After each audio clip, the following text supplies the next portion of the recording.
Aloha mai kako, everyone. Welcome to the Moana Nui podcast. E komo mai.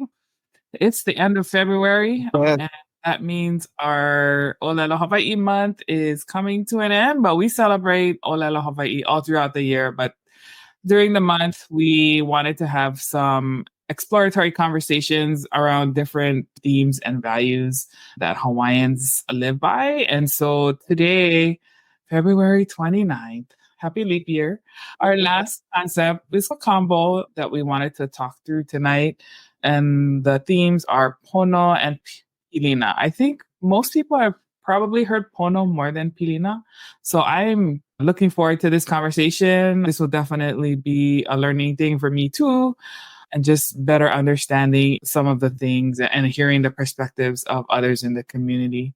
Tonight, it's awesome because I'm joined by Dana, and these days it doesn't seem to be too often that we get to be on here together, but I'm really happy to have her. So I'll hand it over to Dana for real quick. Aloha, everyone. Thank you so much for tuning in. Of course, we'd like to thank you for definitely watching our episodes this month. And as we're covering the different terms within the Hawaiian language, we had an episode talking about ohana and aloha and several other terms that allow you to understand the connectivity, how it's connected to the Hawaiian culture, and more than just the surface that most people know of some of these terms like ohana because of things you've seen in media. So we're very excited that we're going to have this episode with several people that we're going to have on this panel tonight to talk further on these terms. And if you've missed our past episodes, definitely go to our YouTube page. There you're going to find a playlist of all of our content that is tied to the Hawaiian culture, including all of our series for this month. And you can just go and watch those to hear our insights from our panelists and so much more. But I'm going to go ahead and hand it back over to the yin to my yang, the Renaissance woman of our time. She has been on a world tour, basically, with her newest project with Lilo and Stitch comic book series. If you haven't heard about that, pick it up. Issue 1 is out there. And of course, she will be at AwesomeCon in DC next month. So you can get autographed copies of not from her, but also the writer and everybody else. So make sure you get your tickets for AwesomeCon also. So I had to put that plug in. But I'm going to go ahead and hand it over to this amazing woman who we don't know how she does everything in her day, but she does it. I'm handing it right back over to the beautiful, the lovely Moana. Mahalo, sis. You're always doing so much. Yes, we're just excited about this episode. But I want to recognize Papa Ola Lokahi, who has helped to provide us sponsorship. It's really been helping our show grow and helping us to build our community. And we're honored to also have one of our guests, who I will introduce as our first guest, but she's also a partner that we work together with in the Papa Ola Lokahi communities. It's great to be able to combine our mana'o and just be able to add value to our listeners and to everyone who is discovering the show and as we continue to grow. So our first guest is Kanoelani Davis. She is the CEO of Mahina Designs, the executive director of Ho'aka Mana, Mana Wahine, my tita sis from Kauai, now living on Molokai. Yeah, let's just say we get lots of vibes with Kanoi. I always look forward to having her on because she always adds to my life and helps me to be a better Kanaka. Mamai, welcome, sis Kanoi. Hello, my kako. I love coming on here. I now feel like I'm more of a regular than anything else. I don't know how people feel about that, but thank you so much for letting me be here. Thank you so much for sharing this platform to your team and to your funders and Papa Ola Lokahi and all those who support you. Mahalo. Of course, mahalo nui. And by the way, I meant to say you look very ui over there with your glasses. I think this is the first time I've seen you wear glasses. I'm blind. So I can't see. So pretty. Making glasses look good again since 19. I'm not gonna tell you. You said 19. That was enough. Yeah, that's true. That's true. That's how old we are. Oh, 19. Oh my gosh. Okay. And so our second guest is our brother, Brad Starks. He is a TV and film producer who has a super long resume that I'm not even going to try to iterate to you guys tonight. It's long, it's good. He does fashion, photography, film, so many things. But what I love the most about Brad is he is a connective tissue. Like you need to hook up with some people, this brother will hook some people up. And so he has just, and he's so humble about it too. Like he works behind the scenes. He highlights the people who need to be uplifted, the ones who are like the change makers who are humbly working but making big impact in the community. And that's what I love about him the most. Ikomo Mai, Brad, welcome back to the show. Hey, you guys. I feel so blessed, number one, to be invited back, number one. And then number two, I don't know if you guys, Dana probably knows, today is the last day of Black History Week. So this is incredible. Right. Thank you for that. I got to do some shout outs. First of all, to Team Moku Moku. Thanks so much for talking about the show. My man, I got Kavika, obviously, who's been on this show several times. Fantastic. Jonathan, who's also our other partner in crime. Team Moku Moku as a whole. Paya Alexander. My mom is watching. My sister's watching. So I can't mess up. Make me look good. But, oh my God, is this a podcast or a modeling agency? I'm with, look at you, 3 ladies. Good Lord. To be included in this mix of intelligent women who know what they're doing and who are taking over the world, I feel great. And then Moana, before we go any further, I got to tell you, your book is incredible.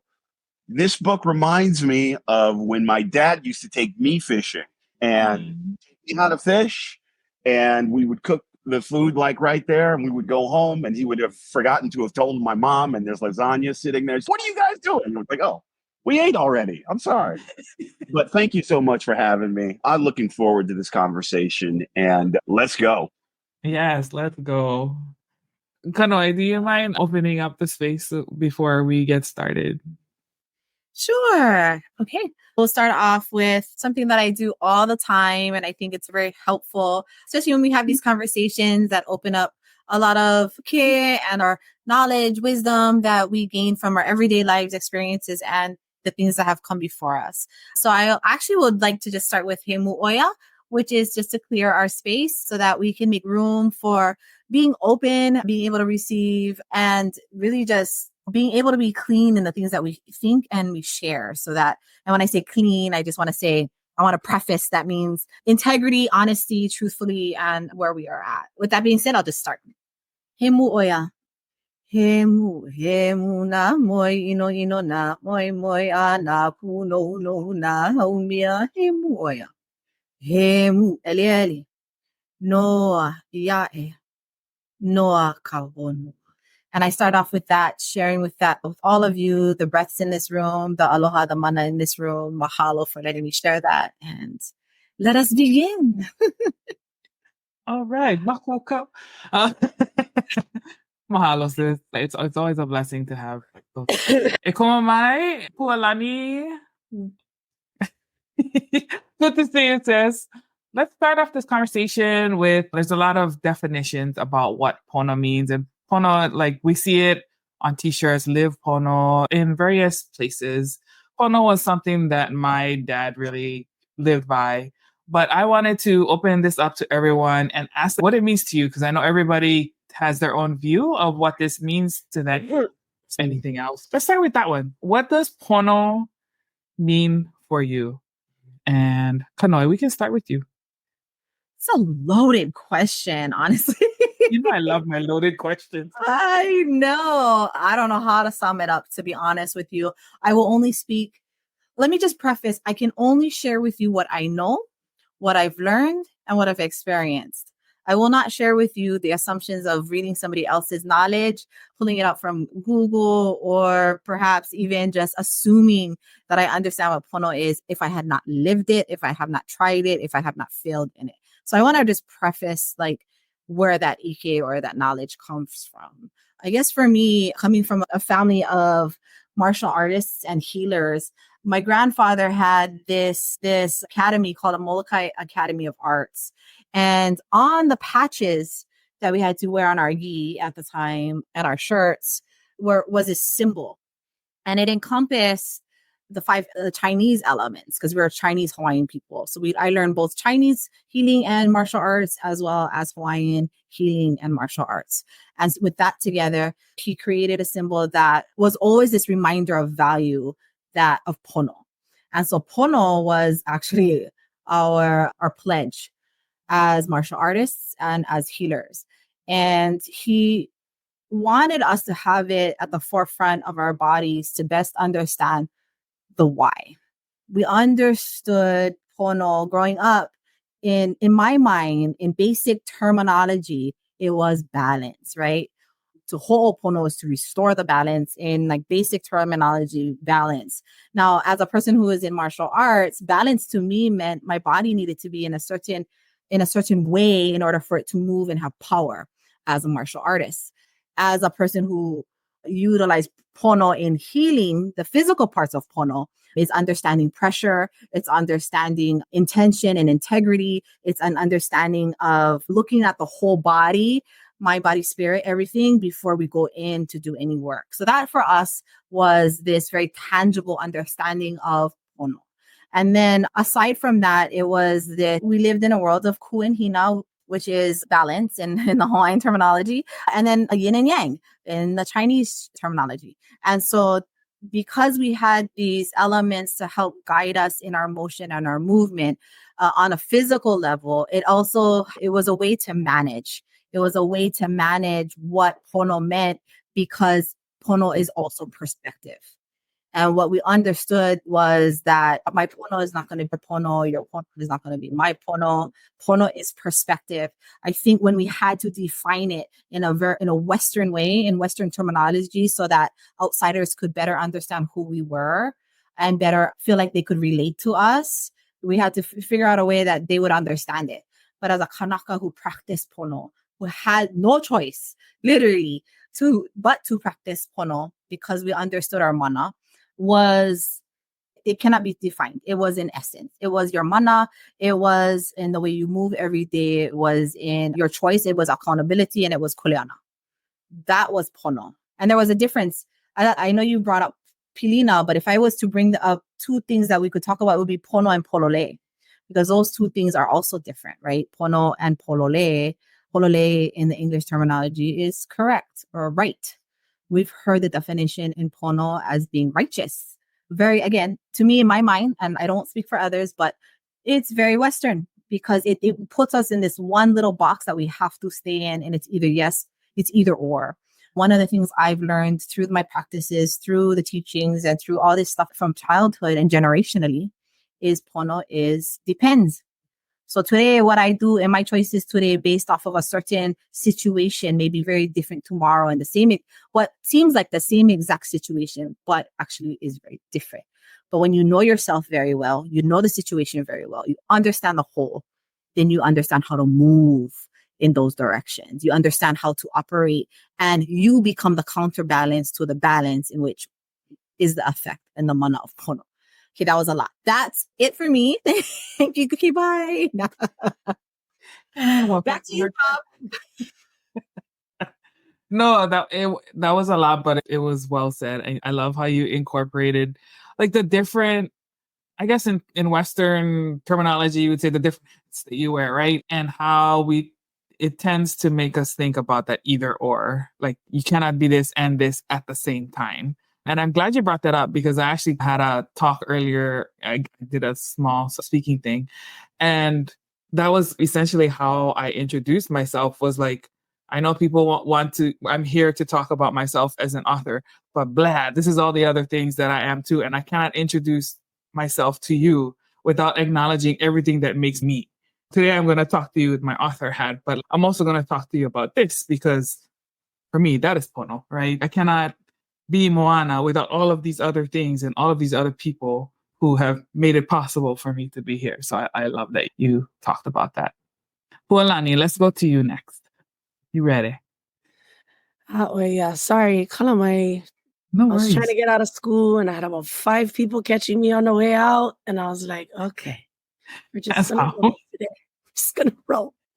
So as you were saying that Kanoelani, I was thinking of the Hawaiian phrase hanapono and the ekoa of that, which is ponohana, right? So hanapono means you did good, right? The ekoa of that is ponohana. So when you put pono in front, it changes the meaning. So it changes it to you never do so good. You in kind of hana somebody if you in ponohana. Same the way like you kupono, right? You stand, kupono, or you pono ku.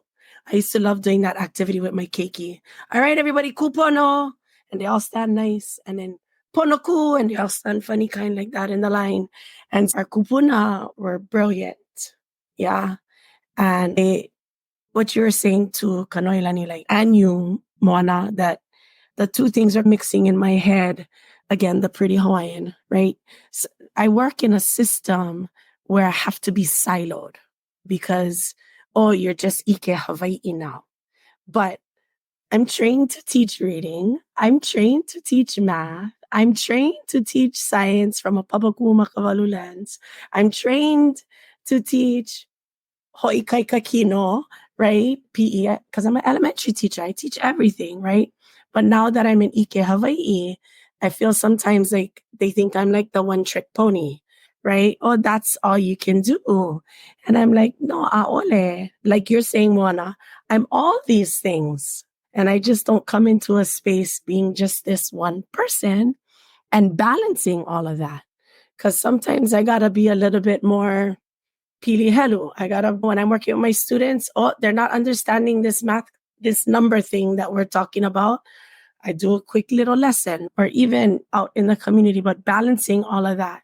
I think one of the hardest things that I always get frustrated with is being the pretty Hawaiian when you need to be the pretty Hawaiian, right? And I try to explain to people that I'm not just Hawaiian when I show up, right? At this event or that event. It's in everything I do. Sometimes I'm ponoku because I'm just not in a good space, right? And most times I try to hold myself very kupono in front of everybody, but sometimes I'm ponoku. Or sometimes my ku side wants to come out a little bit more than my hina side. And it is this, I do think also though that we have put definitions to words. I just had this, off topic, a little bit, not totally off topic. I just had this fabuloso conversation with my kids about the kumulipo and the word vale. And we had just talked a little bit about that. And in the dictionary, vale from the kumulipo is defined as sin. And I realized, that's a little bit imposed translation possibility. And I just speaking from my perspective too, maybe it wasn't. But then when we looked up vale and they found that word slime, my kiki were all in. They're like, you mean we came from slime, Kumu? Yes, we did. And they were just like, they were bought in at that point. But having that conversation with them really, really was like, just blew their mind up.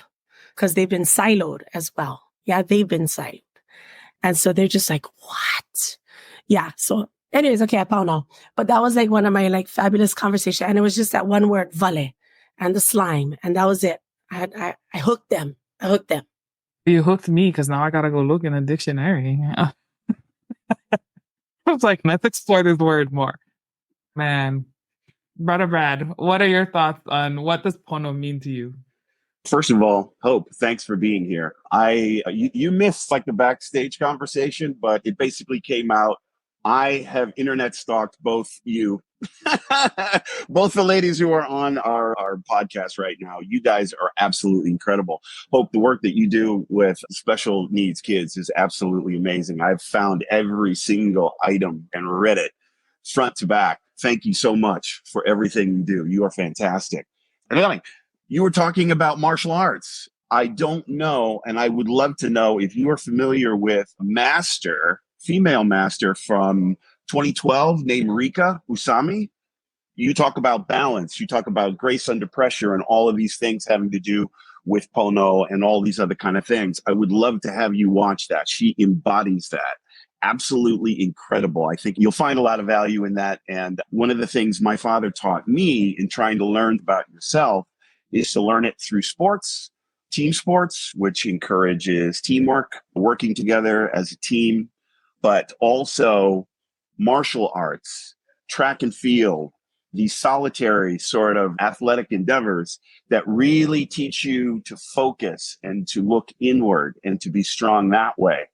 And through some of the things I think that we're talking about today, listening to what everybody has to say. And my grandmother used to tell me something that I heard someone say to me 2 or 3 years after I've been here on Maui. I've been here for about 11 years. I moved here from New York. I worked in the fashion industry for a very long time, more than 25 years, in Europe, in New York, in all over the world. I can say that. Don't take Pono or Aloha for weakness. Okay? Yeah, you can be open. You want to be nurturing. I think one of the important messages that I heard from both of you is that we're more than a sum of our parts. And when you want to impart important learning, especially to kids, you want to embody everything you are to really enrich that message. I'm sure there are tons of people who have talked about sharing Pono and sharing Aloha for years before us, but it's not the message, it's the messenger. Hope, you have a certain way of doing that in which everybody takes that in, but that's based on what your experience is and what you bring to it. Everybody has that. And I think it's so important, and it's definitely needed in today's world, because social media is really hard, especially like on young females. Like I see it, it's hard on people in general. It's definitely something that doesn't skew to our better values. But Kanoelani Davis, and you already know this, I've liked every single video of every message you've put out there, and you're doing great work. I hope to see more of that. Pono, for me, I try to embody it from what I know, and I try to extend the aloha that I want back to me. I try to practice it every day. Like I say, sometimes people may catch me sideways and they get a whole different experience. I would also think in being an engaged personality and a living human being in the world, you have to take care of yourself. And I think as creatives, sometimes we don't do that. But if you don't take care of yourself, you can't take care of anybody else. You can't share aloha with anybody else. So that's what I take from it. I love that, because I think that calls back a little bit to one of our previous episodes where we were exploring Malama Aina, and how we mentioned that like Malama Aina is not just taking care of our land, it's also taking care of ourselves and making sure that we're in balance, and we're able to bring ourselves to the space in a good way. And if not, then we need to go Malama Aina, right? I think that's also part of being Pono too. So Kanoi, I know you wanted to explore the term kahupono. How do you want to approach that? Yeah, no, I thought this was a great opportunity. I was going to do a talk on this even on our platform, because a kahupono, it's interesting. So kahupono was given to me as a last breath from my grandfather, who was also a kahupono, and his father was a kahupono. So the way I had learned it, it's a familial thing, right? It's a generational thing. I haven't heard it outside of our family. Does that make us wrong or right? No.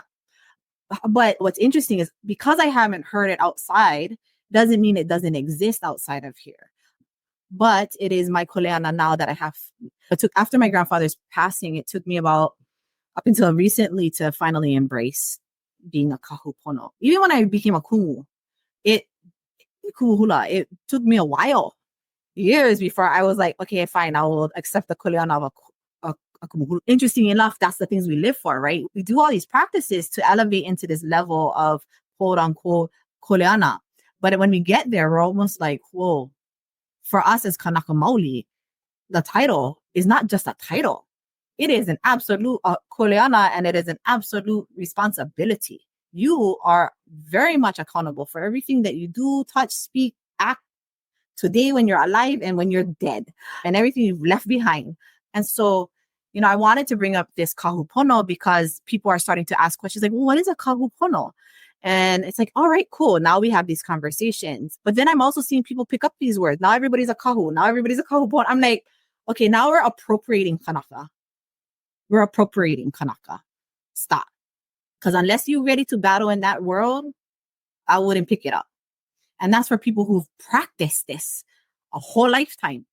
And the kahu pono, so kahu, if we had to break it up in literal Western terminology, I'm going to keep doing this because that's what it is so that everybody can understand it. That's not Hawaiian or is Hawaiian, but it's learning Hawaiian.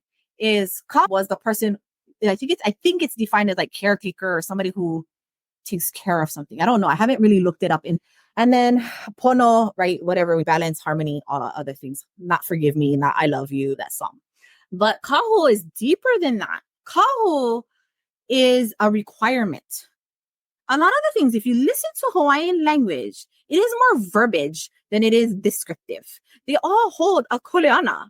And we think about the word kahu. The kahu is not a person like a kumu or a loea. A kumu is a teacher. A loea is a master, right? We're going into a different realm. With the kahu, they're responsible for everything that is in the waking life as well as in the life that is not seen. They are responsible in whatever it is they're supposed to be taken care of. In this instance, because pono was a part of our growing up of martial arts and healing, that only what my grandfather taught me, right? I cannot be a kahu pono in somebody else's teaching.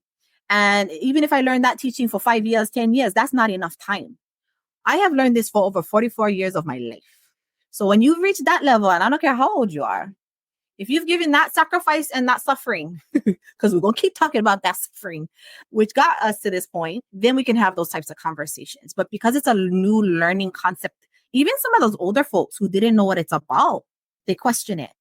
I have had Olohe question my lua practices, my forms of practice, my forms of weaponry. And then it shut it down because as a young person, I thought, oh, was that not real? Because it wasn't validated by the community. Then I acknowledge, you're not my community. You're not, because you weren't around when all these things are happening. And then to erase genealogical and familial ties of our practice is not pono.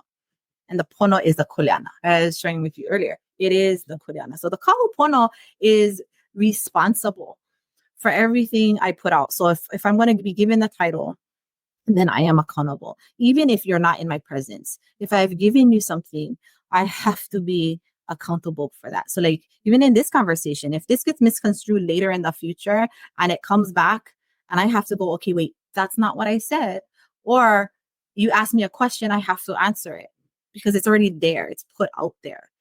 Other than that's why things stay huna. They stay hidden. And a lot of the hidden also is based off of fear, right? And based off of judgment. And that's the irony in all of our living being is like the irony we live in. I always say life equals irony, period. It's one big ironic space. So yeah, kahupono was a way to just bring out, if you're going to use it, because you think it's cool, let me just explain to you. It comes with kuleana. So expect all the great things that come with the title, and then expect all the junk things that come with it too. And that, my friend, is pono. That's it. I obviously had to get that out there. No, I love that. Especially that titles come with kuleana. Because not even in only Kanaka spaces. Hello, Westerners. You need to know this too. Because there's a lot of people out here who likes to tout, oh, I'm this and boast about this. I'm like, okay, but do you understand what that means though? We're not talking about just clout. We're talking about actually hard work, delivering, making sacrifices. All the times that your ohana has to go to the side because in order to really carry this title, it means that you get one big kuleana. Like, so I'm glad that you brought that up though, because that's something that I have a hard time reconciling in the spaces that I move in, because they don't understand that the Kanaka and the indigenous perspective, because I don't think it's even unique to us too. I think a lot of indigenous people share this value because we all understand that it's interconnected and there is responsibility and kuleana in the things that we do and what we put out there. Mahalo for that. And I also want to express it's earned, right? It's earned. Yes. It wasn't a title I paid for. And I don't think anybody would want to pay for something like that if they understood what that meant. There's no on and off button. It doesn't turn off because I pull work today. Right. It's on when I'm even using the bathroom. It's on all the time. Yeah. So it's this earned space. And I think that's that holistic understanding of what pono is. Again, pono is kuleana. It is a verb. It is an action, and it's a mana. It is not, it's hard. It cannot be defined because it also is perspective, right? It's, again, irony and contradictions. That's what we live by. Sorry, that was it. Pualani or Brad, you want to add on to what Kanoi said in your perspective? So as you're talking about kuleana, about now all the Hawaiian words I know, right? I don't learn everything about them at the time I'm learning the word. Bits and pieces come later. Yeah. I've known kuleana since I was a child. And what did it mean? Responsibility. And I say it like that too, because it is a kuleana. But then when you really look at the word kuleana, which I did, and it was a happenstance, and it always happens that way to me. I'm looking through the puke vehe vehe, and boom, this word pops out at me. So if you break apart, and please, nobody take this and turn it into the whole aloha scandal. Please do not take it into that, because I don't want to be involved in that. However, I am just acknowledging the brilliance of my kupuna in this. You see how we gotta make sure that nobody takes what we say and take it out of context, and then, oh my goodness, it turns into this whole thing, big scandal. Yeah, no, I don't want to be that person. I am not that person. So I'm looking through the dictionary and I found the word kole. Kole actually means the opposite of movement. It means to not do anything. But when you add ana onto it, it activates it. So you see our kupuna, they were brilliant. So just like hana pono and pono hana, kuleana, without the ana, without the activating word at the end that turns something into an action, yeah, it means you're doing nothing. And when I had found that, I was like, bruh, brilliance. I love our kupuna. Sometimes you can go down rabbit holes. I don't suggest you do that. And again, nobody take that and be like, she's wrong. Okay, fine. If you have an intelligent conversation about it, I'm down. But we got to be able to have these conversations about our olelo so that we all understand it deeper. Yes, it's okay to be a researcher or whatever and know more than everybody else. But with that kuleana comes your kuleana to educate the rest of us in a way so we understand it and so we use it better, right? But with that idea, my first experience down in Waipio Valley with Uncle Kia Franda, this man has always stayed in the back of my head every single time. I will not forget the first sentence he said to us, "What is your function? What is your function?" And I was 16. We came down here for working the lo'i, Uncle.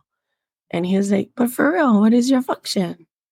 And I never really quite understood what he was saying as a teenager. As I became more of an adult and seeing the different roles that needed to be filled, I just could hear him in the back of my head. What is your function? And so in any crowd that I'm rolling in, that I'm running in, what is my function in this crowd, right? What is my kuleana in this crowd? And if I'm seeing I don't have a kuleana or I don't have a function, maybe I need to step back from that, right? Maybe that's not the space that I need to be in. But I do want to acknowledge that so many times, again, we spend a lot of time being like, oh, that person's right or that person's not, or needing to validate things. That is also, I think, a Western construct, because our kupuna were very clear. They were very clear with that. And so that means that Ike looks different in every halau, right? It may sound different. It may look different. Does it mean it's wrong? No, it's different. But same like our houses, right? Just like our regular houses. The way I run things is probably not the way other people run things in their house, right? And same for bodies of knowledge. I do want to say, though, there's a very distinct line between greeting things and doing things with being pono in doing it and then not. And usually it comes out and you can see it. And it usually comes out in the vibe of the people that it's affecting. Because if they're not feeling like they have a koleana in the circles that they're running in, then that means the pono is not happening. There's something not, there's a little bit pono hana. It's not hana pono.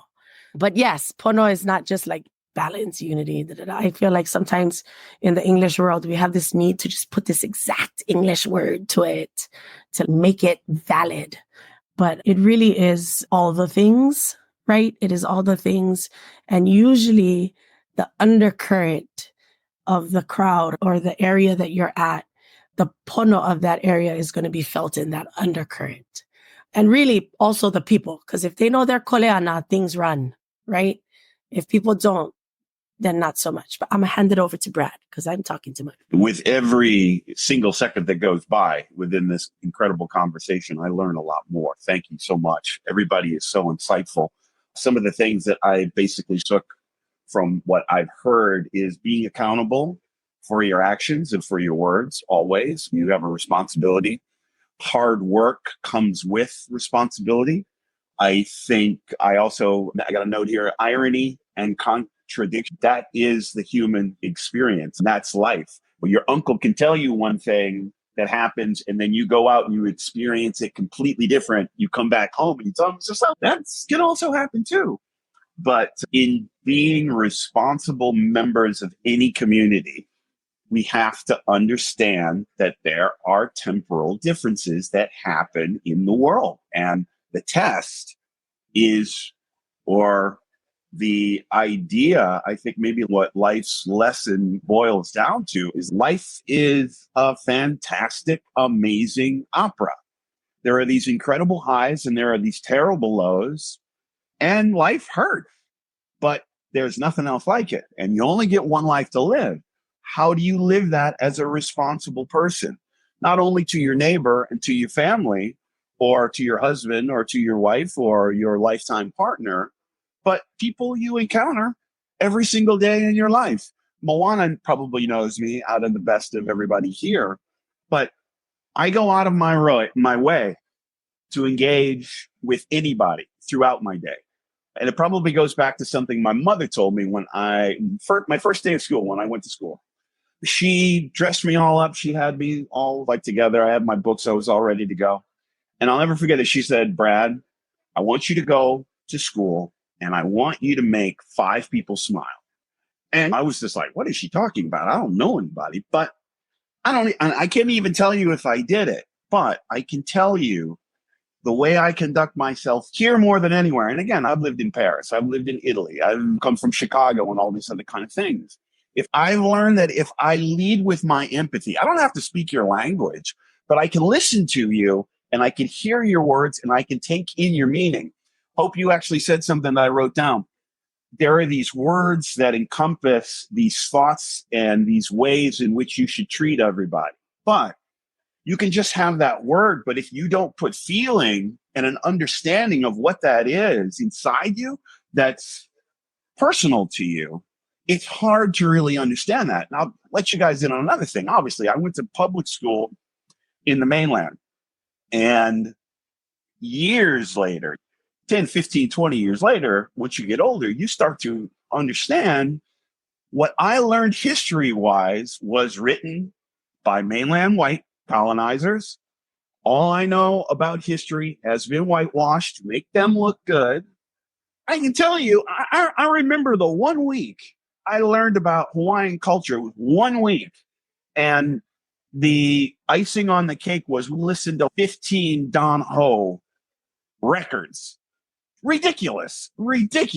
And, how one of the things I love about the community that I live in and my friends that I work with on, it's a diverse melting pot of different beliefs and people who come from different places. But we all live under this understanding of aloha. How are you doing? The word aloha, when I work with like mainlanders in commercial endeavors, I get hired sometimes as a fixer or an associate producer on television shows and things that come here.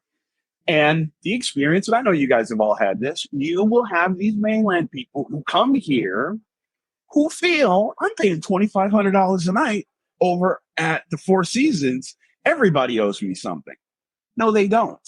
You owe them because, and then don't let me get into it. This has to be another show if I get into some of the experiences I've had, but I've basically broken it down like this. You can have any permit that you want while you're here, but the local people will shut you down so fast if you are not right-minded and you do not conduct yourself the way you are expected to exhibit aloha here. So that's what I really take from that. And I'm just like so pleased to hear you guys talk about these things. I love it. Thank you so much. Mahalo, Brad. I love it. Yeah, and I like hearing the external perspective too, and like what you have learned, like engaging with our community, because it's always good to see how other people view it and what you take and adapt into your own learning too. It's one of the things I love about experiencing other cultures and seeing what they hold to be important to them and seeing similarities and what makes us unique as well. So I think this is a kind of a big question, but I'm hoping we can do it in 10 minutes. But so broadening pono when it comes to, again, the titles, the leadership positions. And I say leadership because I will say managership, because leadership and managership is not the same thing. But how can leaders in government, business, right? Like we have a lot of leaders in Hawaii right now who is not pono, right? Like it is not pono. What are the things that are missing in, let's use the fires, for example, right? Lahaina. What is not pono about Lahaina? What should they be doing better? And I know that's, Moana, we just opened up a whole new episode right now, but let's try to see if we can keep this in 10 minutes. Who wants to start? Ready and go. I got to put the challenge in there.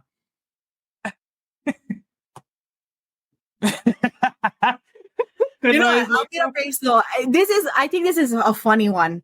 I'm not gonna lie. I think it's funny. The fact that you even asked that question is funny. I could have all the opinions in the world for what didn't happen, what could be happening, and what should be happening, but that's not my focus. My focus is everything that's in front of me right now, is my capabilities and my capacity to do what I can do to be the best person I can be for whoever it is that is in front of me, for my children, for my grandchildren, for my kupuna who had passed away. That is my answer to that. It is not my business. And yeah, I honestly, okay, we're going to sum it up into a couple of minutes. Okay, for real though. Honestly, we cannot control what people do out there. Again, pono is perspective, especially if you're sitting in positions of power. I hear people say, Kano, you have to play with the politics. Okay, I get it. Yeah, okay. I don't have to. I can be very much aware of it, and I can make the choices as to how I want to work with it. But I do not have to do anything. What I have to do is ensure that whatever I'm doing, I am accountable for. It doesn't matter what it is. Again, pono is perspective. And I do feel sorry for honestly, I feel sorry for a lot of folks in politics because it's not an easy place to be in. And on top of that, a lot of the folks who think they're manipulating other folks is actually being manipulated by bigger folks and they don't even know it. And you're like,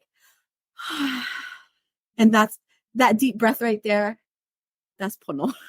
So, you know what I mean? Like, honestly, when we're sitting in these positions of change, even me, sitting here, whether it be through an executive director, the nonprofit organization, or a CEO to the multiple businesses that I own, I could think that I'm doing right.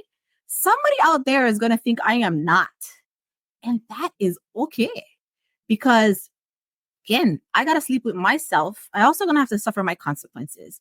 And I acknowledge that. And I'm very aware of that. So that makes me aware of how I want to move in and how I stand for my own beliefs and values. And so I think one of the biggest things in regards to what had happened, we cannot change what had happened, but we can change how we're going to move forward. I cannot change other people. I can have conversations. If they ask me a question, I'm going to give it to them. One thing I don't like, and I try not to put this on others, is you should. As soon as I hear you should, I'm done. Conversation's done. And I hear this a lot because it's a very hierarchical way of speaking. And it's a very controlling way of speaking without you taking the time to listen, to ho'opono the whole space, right? To better understand it in order for you to tell me what I should do. Instead, it's really of what is it that I can offer and bring to the table? What is it that I have that can help enhance this space? And if I don't have anything, it's fine. And if I didn't take the time to listen to see if there is a need, then I, like how Pua said earlier, yeah, I can walk away. It's okay too. Sometimes walking away is pono. Very much. So I want to leave with that. I know it may seem like a cop out for whoever, but if you know me, if you deeply know me, then you understand that's none of my business. All I could do is me. And all I could do is whatever I do here, that's what I'm responsible for. And I will do it with the best radical honesty, radical aloha, and with integrity and creating secure and safe spaces for myself and those who are around me. And that's the best I can do. And if I cannot, I will humbly, with all of my ha'a, say, okay, mahalo, I will not be able to, or I cannot. And that's, to me, politics is our place to be in. And I'll leave that at that. Mahalo. I'm not surprised by your answer, and I'm glad that you said it, though, because I think a lot of people need to think about that, too. It's easy to get caught up in the emotions of certain things. And sometimes you got to pull back and be like, okay, what is my kuleana in this space? What is it that I can do to move it in a positive direction versus getting caught up in the whirlwind of negativity that we find in a lot of spaces? Anybody else want to add? So I'll try to talk fast too. I'm also going to go on the lines of, I think our Aina has already whispered to us what is the best path for Lahaina. It's if we're going to listen. I'm not from Lahaina, so I'm not going to speak for the people of Lahaina at all, but I'm going to speak for Hawaii in general.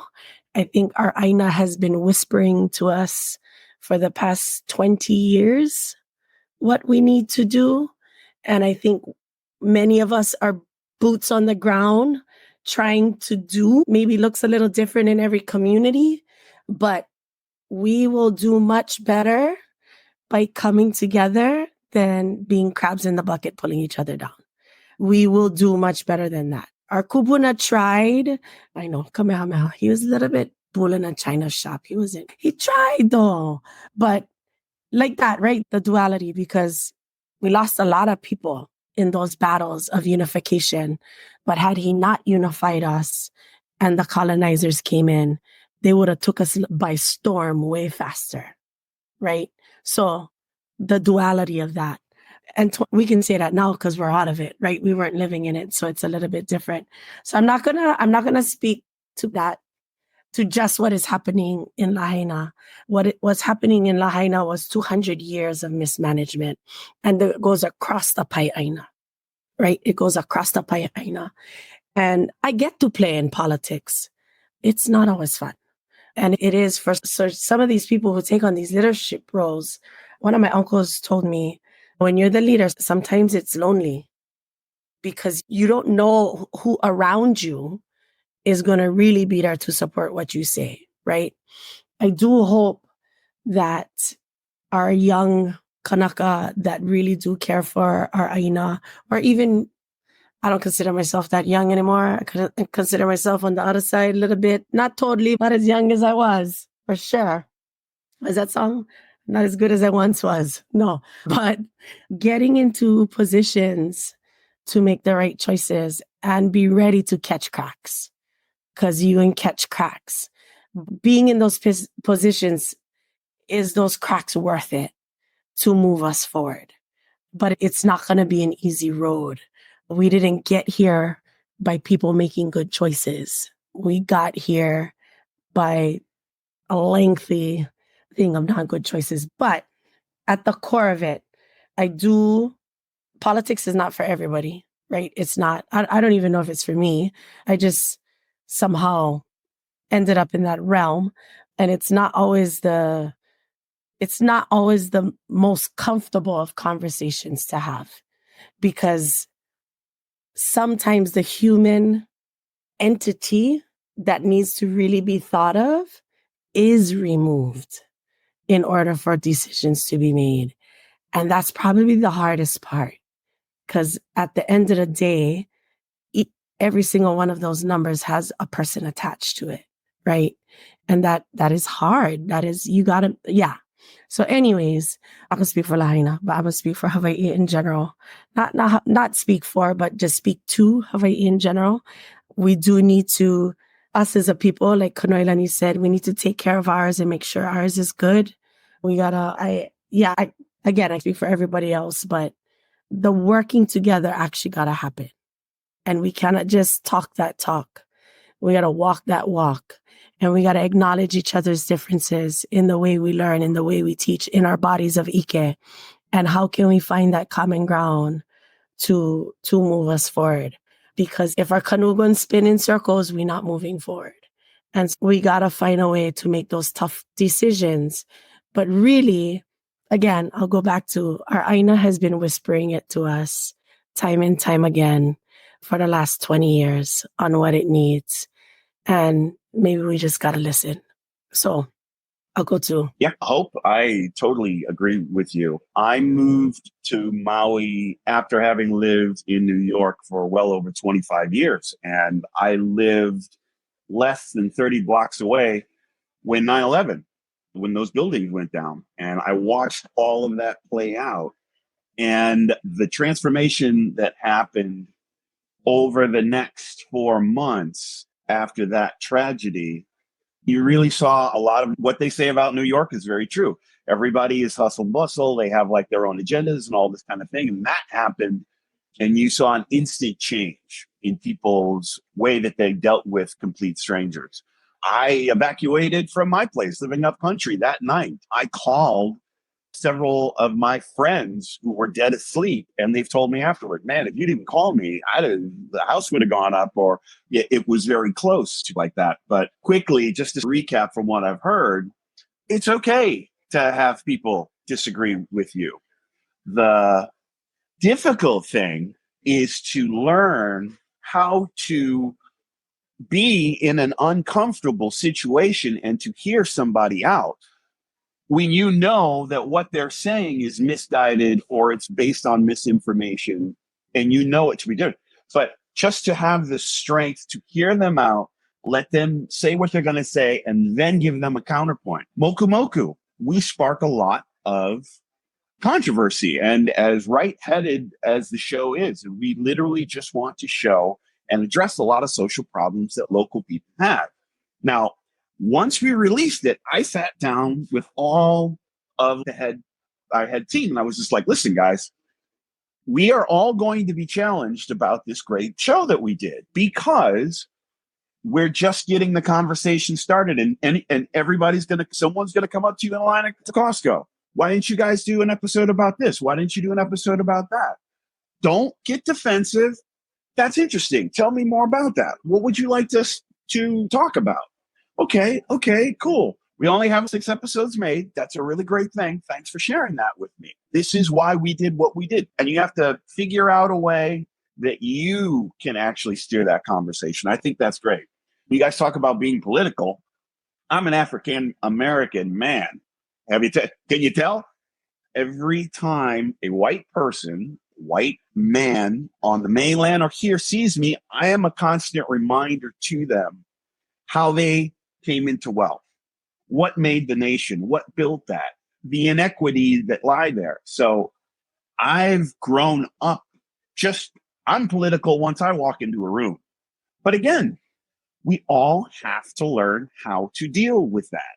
And yeah, you guys say that politics right now is very difficult, and it's always really difficult. But the thing is this, and I think you guys are already there, and everybody within this conversation already does this. When you see injustice, when you hear something that's said that's wrong, you don't call that person out.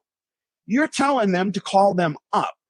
Hey, man, what you're saying is wrong. Let me enlighten you. Let me really tell you why locals have a problem with the way you're conducting yourself right now.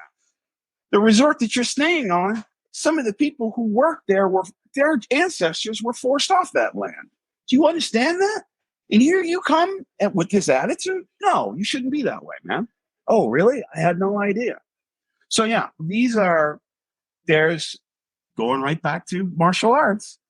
There is a way in which you can redirect that energy to turn it into a positive experience. But then again, I think, how can we speak on that with power? Become your own best example. I'll give you guys a quick anecdote. Something I did while I was home in the mainland. My mom lives in Madison, Wisconsin. Frigid temperatures. I go there during the Christmas holidays when it's the coldest, 35 degrees below zero. Ridiculous. There I am. I have this great opportunity to go and meet with this advertising agency. I've got this great friend, Mike, who owns this incredible ad agency. He wants to hear my ideas of how we might be able to work together. His place is right around the corner. This is like in downtown Madison. I know it really well. I grew up part of my life there. It's this great little restaurant that's there, but they serve these huge portions of breakfast. I go there, I order breakfast, I eat half of it, and I call this the Eat Half Challenge. I eat half of my meal. I package the rest of that up. I put it in a bag. I grab another cup of coffee. I go out on the street where I know there's a homeless community there. I find a guy and I give it to him. I can start there. I can share that story. And within that story, I can share a belief that we need to take care of each other. The Lahaina fires were terrible, but I'm not happy it happened here, but we proved to the world that everybody can live with aloha. We can take care of each other. Hey, it wasn't FEMA, and I'll get on a roll here. It wasn't all the big boys who flew all the way out here to take care of the people that we were finding in the water and on the streets. It was us. It was us who did all of that. And I'm so proud of Team and Nicole, who's doing all that great work over at Maui Rapid Response. She really led us. Patty Silva did a great job, who's one of our actors and our actresses on there. We had 5 people, our cast and crew, who were affected by that. And it was a hard moment, and the recovery effort is going to be tough, but we're still living through it, and we're still all sticky together. So very happy about that. Mahalo, Brad. Thank you all so much for sharing that mana'o and helping others to see different ways of approaching situations, dealing with them in positive directions. Because uncomfortable conversations, they're just not easy, and not everybody can navigate those. But I feel like it's a very important life skill because life is uncomfortable. But still coming out of it with aloha, being pono, and being respectful of the 2 people or 3, multiple, whoever, who come into a situation, and hopefully everyone can grow from it. So mahalo nui again for being a part of our show. Sorry, we're a little bit over tonight. I like to stay on time, but I just had to ask that question. So again, today is the last day of Mahina Olelo and the last day of Black History Month. And so it's wonderful to have both of our communities represented here tonight. Thank you all so much for continuing to be a part of the Moana Nui Ohana. I hope you guys have a wonderful evening. Thank you to all of our viewers for tuning in, and we will see you guys next time. Aloha, everybody.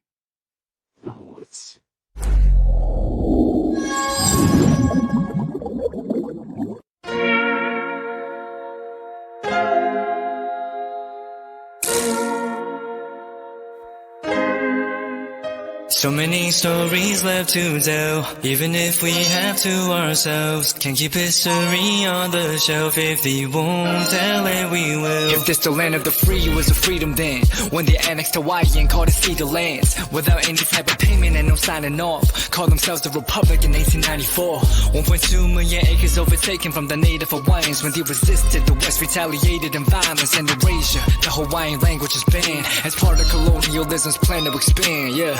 Stuck between a rock and a hard place. Multiple bombings of Kanoelani as a part of their ongoing war with Asia. Used it as a place for target practice. No consent or compensation. Colonizers call for annexation. Never cover all the locals. School will never let you know. So many stories left to tell, even if we have to ourselves. Can't keep history on the shelf. If we won't tell it, we will. Too many stories left to tell, even if we have to ourselves. Can't keep history on the shelf. If we won't tell it, we will. We will. So if we put Hawaii into perspective, Black and Asian history is interconnected. Considering the fight with the Pacific, then of course versus Asia, they was treated as a middleman for war, but didn't let the Western colorism run its course. Cause dark skin was a sign of dignity to core. The land was taken in the name of capitalism, when prior to it was an actual kingdom. Clap back at the system. Stuck between a rock and a hard place. Multiple bombings of Kanoelani as a part of their ongoing war with Asia. Used it as a place for target practice. No consent or compensation. Colonizers call for annexation.